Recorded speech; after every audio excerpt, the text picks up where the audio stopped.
नमस्कार विद्यार्थियों, मैं सिंबूराम, सहायक आचार्य हिंदी, राजकीय महाविद्यालय अटरू 12। प्रिय विद्यार्थियों, इस वीडियो में हम एक श्रेष्ठ अनुवादक के क्या गुण होते हैं या विशेषताएं होती है उनका अध्ययन करेंगे। तो अनुवाद क्या हो गया? किसी भी एक भाषा में रचित साहित्यिक कृति का दूसरी भाषा में पुनः उसको प्रस्तुत करना अनुवाद कहलाता है।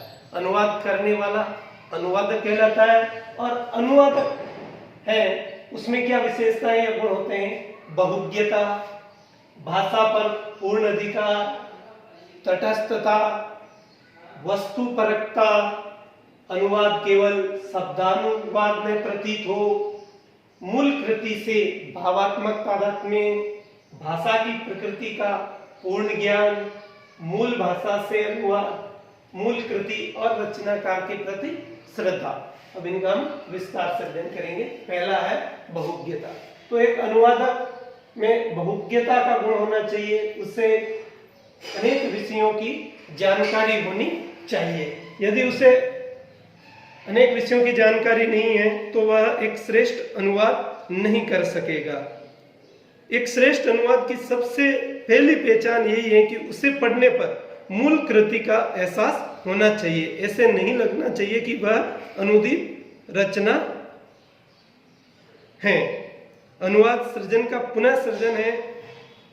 दूसरा, भाषा पर पूर्ण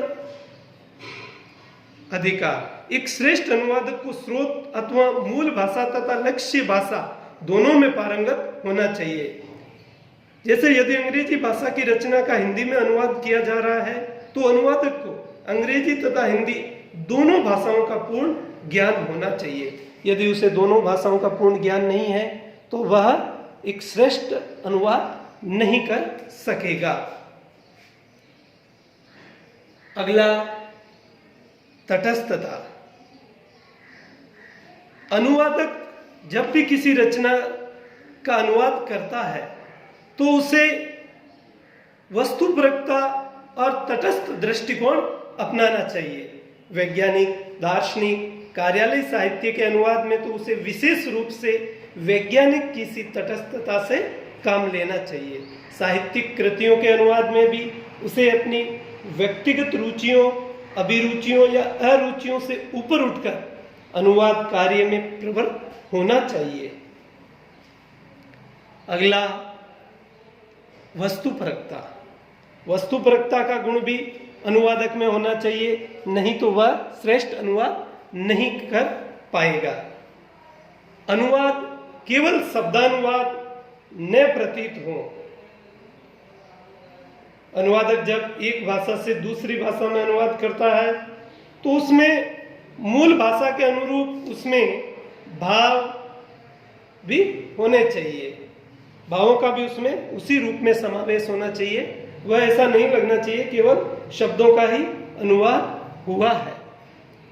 मूल कृति से भावात्मक संबंध। अनुवादक को किसी भी रचना का अनुवाद करते समय उस रचना के मूल भाव और विचार को हृदयंगम कर लेना चाहिए।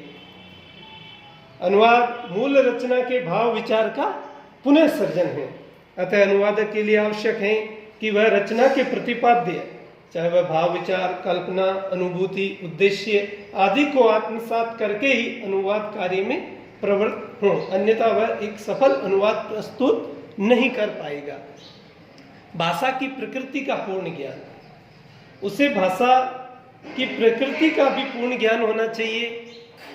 भाषा विषयक ज्ञान ही पर्याप्त नहीं, उसे विषय का ज्ञान भी होना चाहिए। उस विषय में उसकी या उस भाषा में उसकी रुचि भी होनी चाहिए।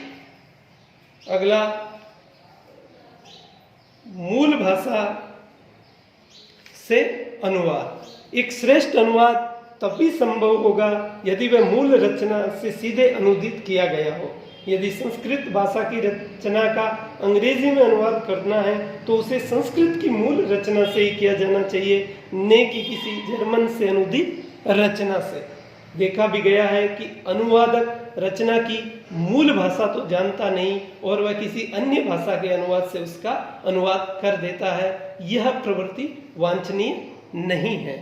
मूल कृति और रचनाकार के प्रति श्रद्धा, अनुवादक को अनुवाद्य कृति और उसके लेखक के प्रति भी निष्ठा और श्रद्धा की भावना होनी चाहिए, उसमें सहृदयता का भाव होना चाहिए, अन्यथा वह रचना के मूल भाव तक नहीं पहुंच पाएगा, उसके विचारों को नहीं समझ सकेगा और श्रेष्ठ अनुवाद नहीं कर सकेगा। धन्यवाद।